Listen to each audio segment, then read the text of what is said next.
Ahora, en Te digo la otra, historia, por las dudas.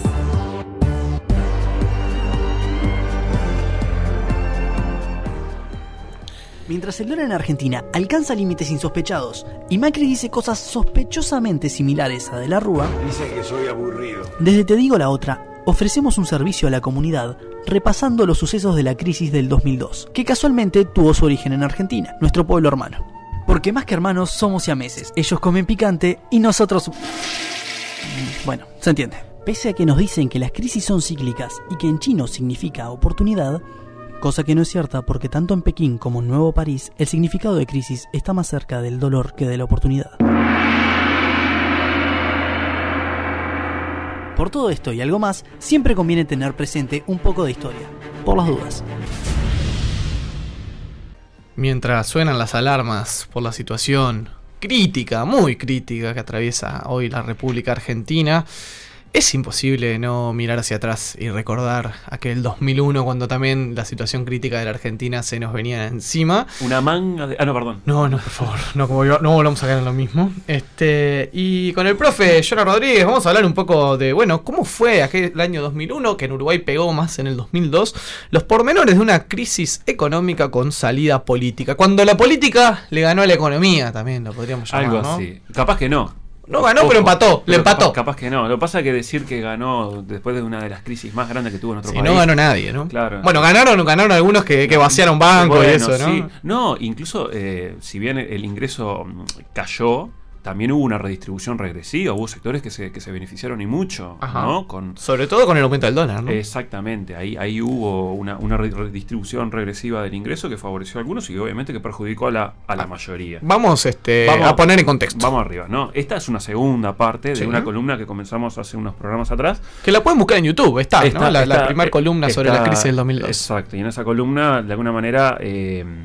repasamos y analizamos los acontecimientos relacionados a esta situación crítica que vivió el Uruguay en 2002, buscando recrear el origen de la crisis económica financiera, y al final expusimos algunos de los dilemas que tuvo el gobierno de Jorge Valle cuando la crisis se terminó de instalar. Entonces, recordemos rápidamente que esta crisis tuvo su origen en la acumulación de un conjunto de distorsiones económicas financieras que sufrieron varios países a lo largo del mundo, ¿no? Una cadena de distorsiones que arrancaron en México, si podemos decir que arrancaron ahí en el 94, el tequilazo, un conjunto de países asiáticos en el 97, y más cerca en el tiempo y en el espacio, Brasil y Argentina a comienzos del 2000. En concreto, estas distorsiones supusieron una mezcla de endeudamiento, de incertidumbre, de devaluación y también de corrida bancaria. Un país pequeño en escala como Uruguay y abierto al mundo, en un contexto de predominio de políticas neoliberalizadoras y de integración regional, obviamente que absorbió los efectos de esta crisis brasilera y principalmente Argentina. Los absorbió en el plano comercial, básicamente con la caída de las exportaciones, y de servicios. Nosotros lo sufrimos mucho con los argentinos, por ejemplo, en el sector turismo. Esta crisis económica se tornó además financiera, cuando en un contexto de convertibilidad, recuerden, ¿no? Un peso, un dólar en Argentina, el Fondo Monetario Internacional decidió no asistir más económicamente a la Argentina, ¿no? Y las incertidumbres que esto generó convirtió a la plaza bancaria uruguaya, paradójicamente, en un refugio seguro para muchos argentinos que vinieron con sus dólares, mientras que a las sombras también volvía vulnerable en algún sentido a los vaivenes argentinos a esta plaza bancaria uruguaya, ¿no? Las restricciones impuestas para el retiro de depósitos, conocida popularmente como el corralito en Argentina, generaron el retiro masivo de los depósitos argentinos de la plaza local, y actitud que obviamente, por un efecto de contagio, generó que los uruguayos también fueran a los bancos a retirar sus depósitos. Bueno, bien, crisis, ¿no? La palabra crisis es una palabra, si vamos a la época, en realidad todos hablaban de crisis, ¿no? Y uno de los que sufrió la crisis básicamente fue la banca privada uruguaya, ¿no? Ya que es la que va a sufrir los retiros masivos de depósitos. Y la columna pasada, nosotros no lo mencionamos, ¿no? Pero bueno, vamos a mencionar aunque sea brevemente. Y es que acá también jugó un rol importante para que esta crisis se desarrollara a nivel bancario. Tenemos que mencionar la estafa basada en desvío de fondos que lideraron los hermanos Rom, ¿no? Que eran los dueños del 25% del banco privado más importante del país, que era el Banco Comercial, ¿no? Que esto también estalla en plena crisis económica financiera del país. Para evitar una corrida bancaria, el Banco Central asistió financieramente a los bancos privados para que cumplieran con sus obligaciones. Sin embargo, esta política era altamente riesgosa, ya que suponía una reducción de las reservas en un contexto de caída del producto y de aumento relativo del endeudamiento uruguayo, lo cual se expresó en el riesgo país que empezó O sea, a subir. Uruguay estaba endeudado, sin crecimiento económico, pero bueno, el estancamiento económico ya venía desde hace años. Venía del desde el 99 que no crecíamos, Exacto. o crecíamos Muy nada. nada. Y a la vez, en ese contexto, con esa escasez de ingresos que tenía el Estado uruguayo, decide salir a asistir a la banca privada, ¿no? Y Exacto. quemar las reservas que le quedaban al país prácticamente. Al mismo tiempo caían las reservas, caían las exportaciones, se arrastraba una caída del producto, ¿sí? Sí, la tormenta perfecta. Entonces, claro, las variables macroeconómicas bastante desajustadas, y no solamente por lo que pasaba en el 2002, sino porque se venían arrastrando desajustes desde el 99 por lo menos. Claro, y además el hecho de la estafa de los hermanos Rom, más allá del peso real que tuvo en la economía, en las finanzas de los bancos del país, también simbólicamente Claro. era una señal enorme de retiren su plata, ¿no? Porque, y eso siempre en el sistema financiero juega mucho, las expectativas de los actores. Exacto. Si los ahorristas se enteran de este caso, de esa estafa, más allá de que no fueron ahorristas del Banco Comercial, la credibilidad del sistema financiero privado como un todo cayó y la gente quería su plata. La economía a nivel general, pero más que nada el sistema financiero funciona en base a la confianza. Exacto. ¿Sí? Y en el caso de la estafa de los hermanos Rom, de un banco muy importante en nuestro país, golpeó la confianza. Fueron 600 millones de dólares. A ver, es dinero, Sí, ¿tá? sí, Pero claro. tampoco puede tirarte abajo un sistema financiero. ¿Sí? Pero la confianza se vio aún más afectada por esta estafa que realizaron los hermanos Rom, y que al final no terminó nunca una sentencia, sino que se diluyó en el tiempo y no pasó realmente nada, ¿no? Finalizábamos la primera columna entonces con 3 preguntas, dilemas que, imponía al gobierno la situación de crisis. ¿Cuánto tiempo debía seguir asistiendo el Banco Central a los bancos privados sin reducir peligrosamente sus reservas?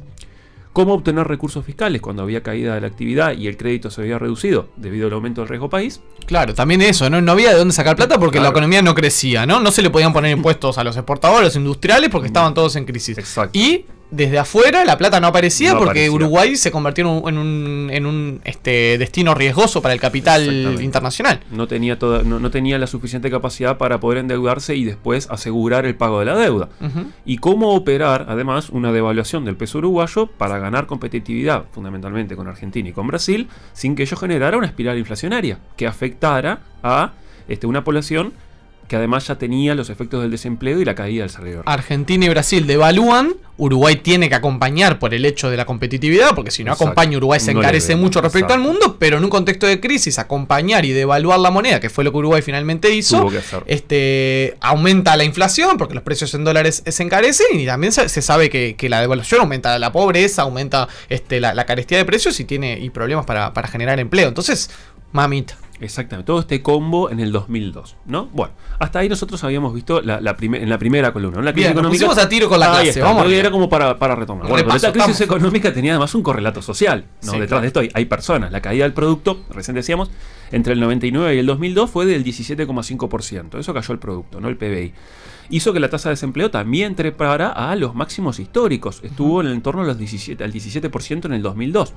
Mayor desempleo e inflación hizo que los valores promedio de las pasividades, de los ingresos de los trabajadores y del capital cayeran en términos reales, y todo eso generó un aumento de la pobreza y de la indigencia, que para la CEPAL en el 2002 era del 15,4% la pobreza y 2,5% la indigencia, valores realmente importantes. Ujú. ¿Sí? Bien, la crisis económica y social obviamente tuvo hondas repercusiones a nivel político-institucional. Para varios actores políticos, la crisis suponía un enorme desafío para la estabilidad del gobierno de Jorge Valle, pero también para las bases del sistema democrático, Ujú. ¿no? Declaraciones de la época, basta recorrerlas un poco, pero también posteriores de estos actores que fueron entrevistados en varias oportunidades, en diversas entrevistas demuestran la preocupación del gobierno colorado porque se traslade al Uruguay el escenario de crisis de crisis política básicamente, que se vivía en Argentina y que era recreado en directo por los canales de televisión, ¿no? En Argentina teníamos renuncia al presidente de la Rúa con un consiguiente vacío de poder, obviamente que sucesivos presidentes que asumían y caían enseguida, cacerolazos, saqueo, manifestaciones, y fundamentalmente lo que hubo fue una delegitimidad de los políticos y de la política resumida en la frase que se vayan todos, Claro. ¿no? El que se vayan todos fue un mensaje muy fuerte.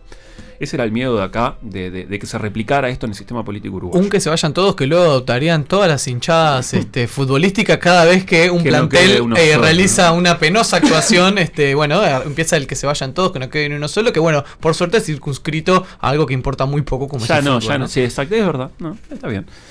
Bueno, a ver, la legitimidad del gobierno, vamos a hablar de legitimidad, ¿no? La legitimidad del gobierno de Jorge Valle obviamente se sustentaba en el triunfo electoral que había conseguido en las elecciones de noviembre del 99. Que hasta ese momento era el presidente más votado en la historia del Uruguay. Había sido Jorge Valle. Claro. Porque en la segunda vuelta con ese balotaje logró ser el presidente con exacto, mayor cantidad de exacto. votos, más legitimidad que Valle, nadie, ¿no? 54,13%. Y en obtuvo el votos balotaje. en cantidad. En cantidad, Sí, ¿no? exacto. Se da el hecho paradójico, es que, bueno, él vence en las internas a Luis Hierro López, ¿sí? Con un margen importante, y sale segundo en las nacionales. Sí. Primero sale Tabaré Ramón Vázquez, ¿no? Pero cuando se produce el balotaje, ahí se logra una coalición electoral con el Partido Nacional, que luego va a ser una coalición de gobierno, y obtiene el 54,13% de los votos y sale electo presidente de la República. Podríamos decir que lo que se proyectó que debería ocurrir con la reforma del 96 de la Constitución se estaba dando, ¿no? Sí. El triunfo de un candidato al partido tradicional en segunda vuelta. Valle representaba el ala liberal y aperturista dentro del Partido Colorado. Recordemos que a la muerte de su padre Luis Valle a mediados de los 60, Jorge, que era un joven político en aquel momento, disputó el liderazgo partidario, renovando ideológicamente al sector de la lista 15 en un enfrentamiento con la corriente más conservadora que representaba a Óscar Gestido y luego Jorge Pacheco Areco, ¿no? Entonces, asume el cargo de presidente, entonces, Valle en ese momento contaba con la legitimidad del triunfo electoral, pero carecía de apoyo parlamentario propio. Sin embargo, tuvo una muy importante luna de miel, como dicen los politólogos, exacto, ¿no? Jorge Valle. Sí, tuvo unos primeros meses donde sus guarismos de popularidad eran realmente altos y donde también Jorge Valle había logrado contar al menos con cierta simpatía generalizada de la ciudadanía, porque era un político muy viejo, muy conocido, sí, claro, que tenía su lenguaje llano, su llegada con la gente, que yo me acuerdo muy poco del año 99, pero me acuerdo que, en el año 2000, cuando asume Valle, era un presidente bastante popular durante los primeros meses de mandato. Generó bastantes expectativas, en realidad, además todo el mundo reconocía en él una larga trayectoria política de lucha por llegar a este cargo. Y la Comisión para la Paz fue otro hito, ¿no? Tuvo logros muy importantes. Acá capaz que estamos viendo al Valle en la desgracia, ¿no? Pero también podemos reconocer en Valle, en la Comisión para la Paz, en un intento por lo menos por racionalizar los gastos del Estado, ¿no? Que ahí también hubo como no fue una reforma del Estado obviamente, pero hubo una idea, esto es un problema el Estado y tenemos que mostrar los números. Pero es para decir que era un presidente con espalda, Jorge Valle, ¿no? No era una benedición, un tipo del riñón del sistema político, con una enorme trayectoria a sus espaldas y del cual, todo el mundo más o menos sabía qué esperar de Jorge Valle, digamos, no era un tipo por supuesto desconocido.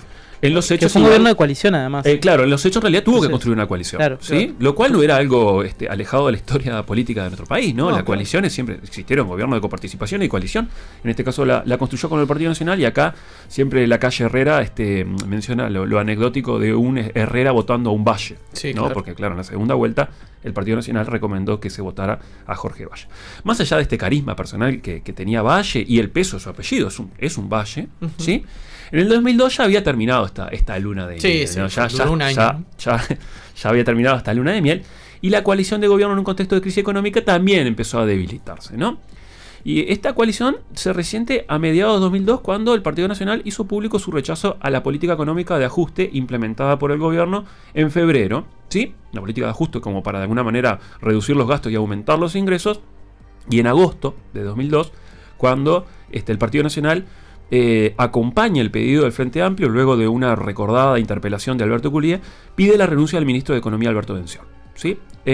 Bención inmediatamente renuncia luego de este pedido del Partido Nacional y ahí finaliza una etapa caracterizada por el manejo de la crisis basada básicamente en fundamentos técnicos y económicos. Bención representa eso, es un ministro de Economía, ¿no? De larga trayectoria, ¿no? Bención ya lo tenemos vinculado a los ministerios de Economía y de Planificación ya en la década de los 60. De la época de la CIDE. Exacto, ¿no? Viene de ese equipo que acompañó el emprendimiento que fue la CIDE, ¿no? Exactamente. Ahí lo vamos a encontrar en unas primeras instancias a Bención, ¿no? Y ahí se va a abrir una etapa caracterizada más por el manejo político de la crisis. Y va a tener un nombre y un apellido, Alejandro Echegoyen, ¿no? Que hasta el momento era senador del Partido Colorado. Y Echegoyen en realidad se va a revelar como un gran articulador entre el Poder Ejecutivo y el Poder Legislativo. Va a ser una figura central, pero también una figura de confianza para los ciudadanos, ¿no? Ahí opera un mecanismo muy extraño y, capaz por su condición de político, generó cierta confianza en los ciudadanos. Pero los ciudadanos requerían también de hechos reales que pudieran acompañar esa confianza.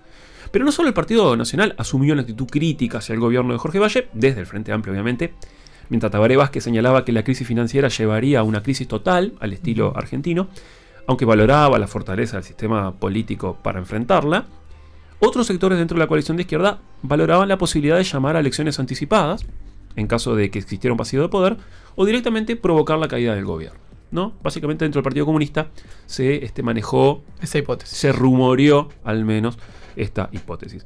Y alguna gente vinculada a lo que era el MPP, que en ese momento Claro. todavía era no era la primera fuerza del Frente Amplio. Bueno, y Exacto. todavía, imagínense que en el MPP estaba Zabalza. Bueno, estaba... Zabalza va a ser uno de los que instigue, por ejemplo, no directamente, pero sí los saqueos, Sí, por claro. ejemplo, ¿no? Se va a justificar los saqueos. Desde el Frente para la Victoria también van a haber algunos cabileos en este sentido, ¿no? El Partido por la Victoria del El partido PVP. el sí. PVP, perdón. Bueno, ojo, era plausible este escenario desde el punto de vista de que dentro del propio Partido Colorado también se registraron conversaciones a instancias de, viejo lobo de mar, Sanguinetti, principalmente con su Delfín Hierro López. A ver si el presidente renunciaba, Claro, ¿no? si renunciaba al presidente, Hierro López tenía que asumir y como irlo preparando para este cambio de mando. Mientras estas intrigas palaciegas Hubiera ocurrían, transmitido mucha paz al país. Imagínense quedar en manos de Hierro De López, Hierro que López. un político de fuste, un tipo Un apellido. con anchas espaldas, Sí, Hierro sí, López. Imagino, exactamente. ¿qué hubiéramos ganado? No sé qué hubiéramos ganado con Hierro López de presidente, no se me ocurre. Ustedes tal vez no se acuerdan porque son muy chicos, pero la campaña del 99 estuvo marcada por un logo con la H de Hierro López con la misma estilografía que de Superman. Ah, me Era, muero. sí. quiero Era ver como el eso. superhéroe. Te lo voy a buscar, Jonah, porque te va a quiero encantar. ver. Que Jorge Valle le ganó apretadito esa interna. No, a le Hierro sacó- López. le sacó 10 puntos. Ah, le sacó 10 Le puntos. sacó 10 Fue puntos. 55 a 45. Bueno, está, Exacto, pero me le acuerdo, sacó. pero digo, fue No, la pero a interna ver, más peleada. Para hacer el 2 de Valle, bastante bien, ¿no? Sí, sí, sí. Bien. Era el Delfín de Sanguinetti. Había sido Exacto. ministro del Interior. Había Sanguinetti, sido ¿no? ministro del Interior. Y, Super Hierro. y director de ANEP, ¿no fue? Él- No, él- no tiene algo que ver. Está, él es profesor de historia, pero no sé si de los está. recibidos, Profesor de incluso. historia de eso, De eso que- profesor Hierro López, entre Claro, comillas, ese- profesor porque dio clase. Como licenciado, que hay mucho Exactamente. de eso. ¿Y ahora Bueno. qué es de la vida de Hierro López? Y quiere volver a la política, ¿no? Es uno de los que Ha están en este escrito grupo. libros, No, y está en ha este escrito una grupito, cosa. en el grupo de Sanguinetti, de, Sí, de claro. los Walking Dead El que retorno. acompañan a Sanguinetti. Esperando la carroza, la escena final. Exactamente. Bueno, mientras todo esto ocurría, entonces, los argentinos y uruguayos seguían sacando los ahorros de los bancos, porque no nos olvidemos de esto, ¿no? Y las reservas se iban a pique. Ujú. Para detener esta sangría, el 30 de julio, ¿qué se hace? Se decide un feriado bancario, ¿no? Se cierran los bancos para que no salga más dinero, ¿no? Y al día siguiente, lo que el gobierno tanto temía, empezó a ocurrir. A las 5 de la tarde del miércoles 31 de julio, unas 50 personas saquearon un supermercado en La Aguada. Comenzaron los saqueos, ¿no? Manzanares. Exactamente. ¿No? ¿Fue Manzanares? ¿Por eso fue Manzanares? Sí, fue Me una suena, cadena, sí. pero no sé si fue Ah, Manzanares. Capaz que estoy un viejazo, capaz No. que metí que Manzanares ya no existía. Al pero me día, suena. al día siguiente, unos 30 supermercados, ¿sí? También ubicados en la periferia de Montevideo. ¿Fueron tantos? Sí, corrieron la misma suerte. Y ante este escenario de violencia, el viernes 2 corrió un rumor que todos lo recordamos, muy generalizado en toda la ciudad de Montevideo, de que hordas de asaltantes bajaban del cerro, dirigiéndose hacia el centro, rompiendo y robando todo a su paso, ¿no? Victoria entre ellos, que es Victoria. oriunda. Era allá del niña cerro, y venían bajaba. andas. ¿Fuiste Bueno, parte de la horda? nada. Vivir para contarla, vivir para contarla. Nada de eso ocurrió, ¿no? Ese día no pasó absolutamente nada. Estos hechos aumentaron la sensación de crisis política y la tensión entre el gobierno, representado en estos hechos por el ministro de Interior, Guillermo Stirling, y representante del Frente Amplio, ¿no? Sobre todo, estos últimos, si bien desde los sectores moderados se lamentaron y condenaron los hechos, algunos sectores de izquierda, como decíamos recién, acusaron a los partidos tradicionales y justificaron los saqueos en el entendido de que estos se producían como reacción al hambre que sufría la gente, ¿sí? Mientras estos hechos ocurrían en Uruguay, en Estados Unidos, varios miles de kilómetros, una delegación uruguaya liderada por Isaac Alfi, gran peñarolense, saludo para él, negociaba sin éxito aparente apoyo económico con delegados del gobierno de Estados Unidos, ya que el director del FMI, ¿sí?, había dado la orden de no prestarle $1 más al Uruguay. Es decir, ya no se negociaba más con el FMI, se negociaba directamente con Estados Unidos porque la orden era del FMI: no se presta $1 más al Uruguay. La urgencia para lograr esta asistencia económica venía de la necesidad de contar con liquidez para levantar el feriado bancario. El feriado bancario no iba a ser hasta para siempre, había que levantarlo y para ello había que tener recursos. Y la idea era no llegar a una cesación de pago interno y externo como recomendaba el fondo. El fondo recomendaba lo mismo que para Argentina: declarar el default. Y acá ocurre un hecho que a primera vista parece anecdótico, pero que esconde una trama bien interesante de fondo. A instancia de George W. Bush, el gobierno de Estados Unidos presionó al Fondo Monetario Internacional para encontrar una solución a la crisis financiera uruguaya. ¿En qué se basaba este apoyo de Bush para con nuestro pequeño país? Todos decimos, recordamos la amistad que unía a Bush con Valle. Lo que no tenemos necesariamente presente es en qué se sustentaba esta amistad. ¿De dónde venía? ¿No? Inmediatamente que Valle asumió la presidencia, buscó por todos los medios posicionar al Uruguay como un aliado comercial y político de Estados Unidos en la región. En la Cumbre de las Américas celebrada en Quebec en 2001, Valle llamó por primera vez la atención de Bush, que no lo conocía personalmente, por la acalorada defensa que hizo Valle de la conformación de un área de libre comercio de las Américas, el ALCA, ¿te acordás? que estaba impulsado por Estados Unidos, pero además Estaba parado, aparte, estaba parado, estaba muerto. Él dijo, hay que ayudar a Bush a que el Congreso lo vote, los demócratas lo van a decir. Pero además le reconoció a Estados Unidos las políticas económicas, comerciales y de combate del tráfico de drogas desplegado a lo largo de todo el continente americano. ¿No? Alcahueteó fuerte. ¿Qué pasó? 3 días después de celebrada la cumbre, Valle fue invitado a reunirse con Bush en la Casa Blanca. ¿Qué dice, Jorgito? Miren, ahí está. El apoyo económico de Estados Unidos se dio luego de aceptado el compromiso de Uruguay de que iba a aprobar una ley de fortalecimiento del sistema bancario, que entre otras cosas reprogramaba los depósitos en los bancos, cerraba los bancos fundidos, limpiemos eso, y les daba tiempo a los bancos que no quebraron para buscar financiamiento y poder cumplir sus obligaciones. Esta ley, llave para liderar los fondos necesarios, que fue votada en 2 sesiones maratónicas con el apoyo del Partido Colorado, el Partido Nacional y el Partido Independiente. El Frente Amplio no apoyó, no votó la aprobación de esta ley, a pesar de que públicamente se oyeron respaldos de parte de Tabaré Vázquez y fundamentalmente de Danilo Astori. Claro. La ley fue votada en la noche del domingo 4. A las 8 de la mañana del lunes 5, el Banco Central recibió de Washington un crédito puente de $1.500 millones y a las 13 horas del mismo lunes todos los bancos abrieron sus puertas poniendo fin al feriado. ¿Y? Express. ¿Por qué un crédito puente? Bueno, porque bajo las presiones de Estados Unidos, el Fondo Monetario había aprobado un préstamo para Uruguay, pero por trámites burocráticos no llegaría antes del lunes 5 cuando tenía que abrir los bancos. Entonces, ¿qué hizo Estados Unidos? Aseguró la liquidez inmediata del sistema financiero a la espera del préstamo del fondo. 4 días después, ¿no? 5 se abre el banco. El 9, Uruguay devuelve el préstamo a Estados Unidos en forma íntegra. Y se queda solamente con los fondos recibidos por el Fondo Monetario Internacional. Claro. ¿Sí? Lo de Estados Unidos fue un préstamo express. Fue tomate, la doy para que tengas liquidez, pero esta vuelve. Me lo devolves. Incluso enseguida. En realidad se redondea 1.500 millones de dólares. En realidad fueron 1.400 y algo. Y una tasa de interés se tuvo que devolver $200.000 más. Es decir, nada. Fue realmente una ayuda de amigo a amigo. Si bien al retorno del feriado los ahorristas retiraron sus ahorros en sumas importantes, con el paso de los días los retiros de los bancos fueron bajando paulatinamente. Sí. Pasó el pánico, digamos. Hasta que en septiembre cesaron. Y a partir de septiembre se revirtió la tendencia y hubo ingresos de $9 millones en los bancos. Golazo. La gente la que tenía en el colchón dijo, che. La empezó a devolver, ¿no? Vio que había cambiado. Entonces, la crisis económica financiera comenzaría a superarse a finales del 2002 y comienzo del 2003. No ocurriría lo mismo, obviamente, con las consecuencias sociales generadas por, ahí se por esta.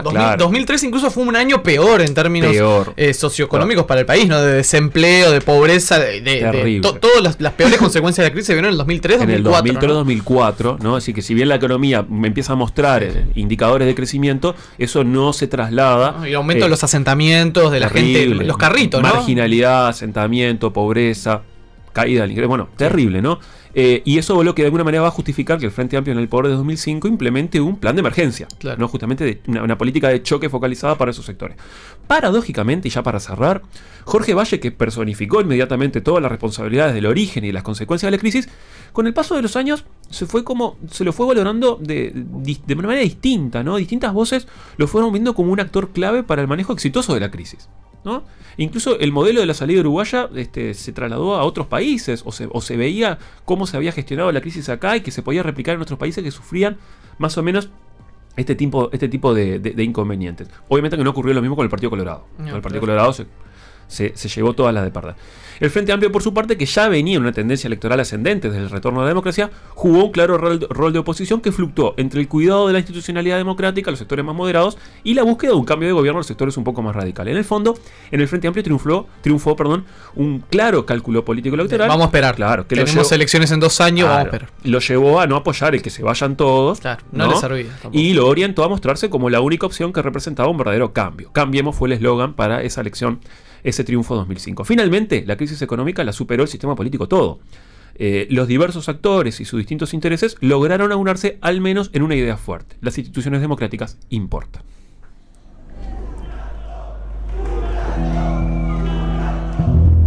Pudo controlar toda la represión policial, no es que tenga y esto fue control, terminar con la ignorancia del pueblo. La posición de gobierno no lo comprendió. ¡No!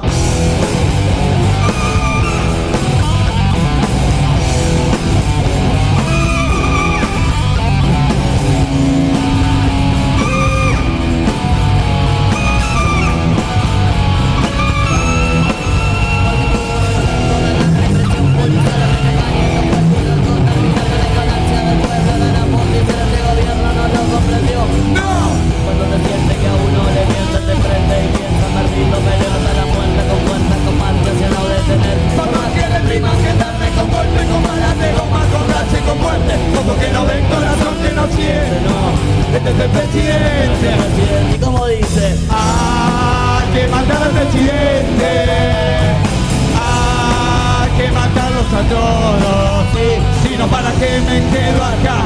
Si ni a mi crío puedo alimentar. Tengo la esperanza que en la ciudad lo voy a cruzar. Y lo voy a matar. Estás escuchando Uniradio 89.1 FM.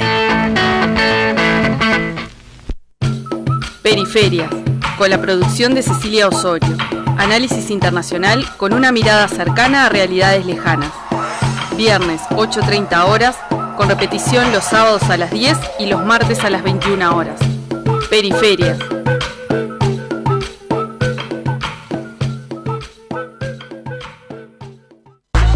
Universidad de la República. Seguimos con más. Te digo la otra.